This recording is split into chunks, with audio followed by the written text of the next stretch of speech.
নকল আরোগ্য সেতু অ্যাপ বানিয়ে ভারতীয় সেনার উপর নজরদারি চালাচ্ছে পাকিস্তানের গুপ্তচররা। নকল আরোগ্য সেতু অ্যাপ ব্যবহার করে ভারতীয় সেনার উপর নজরদারির চেষ্টা চালাচ্ছে পাকিস্তানের গুপ্তচররা।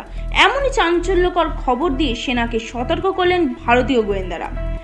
ভারতীয় সেনা তার সতর্কবার্তায় জানিয়েছেন, কিছু গুপ্তচর সংস্থা আরোগ্য সেতু নামে অ্যান্ড্রয়েডের একটি ম্যালওয়্যার অ্যাপ বানিয়েছে। আমরা জানতে পেরেছি, পাকিস্তানের গুপ্তচর সংস্থা এই ফেক অ্যাপগুলি ভারতীয় সেনার বিভিন্ন হোয়াটসঅ্যাপ গ্রুপে পাঠাচ্ছে। সংবাদ সংস্থা এএনআইকে ভারতীয় সেনার বিভিন্ন সূত্র থেকে জানানো হয়, বিভিন্ন সোশ্যাল মিডিয়ায় ভারতীয় সেজে অ্যাকাউন্ট ব্যবহার করছে পাকিস্তানি গুপ্তচররা। সেনা জওয়ানদের এই বিষয়ে সচেতন করার উদ্যোগ নিয়েছে ভারতীয় সেনা। কেবলমাত্র সরকারি ওয়েবসাইট বা গুগল প্লে স্টোর অথবা অ্যাপল প্লে স্টোর থেকেই যাচাই করে আরোগ্য সেতু অ্যাপ ইনস্টল করতে হবে।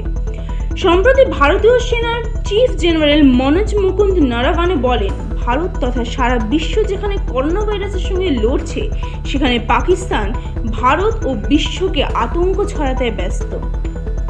এরকমই আরও নিউজ পেতে সাবস্ক্রাইব করুন আমাদের চ্যানেলটিকে। Stay update with news state.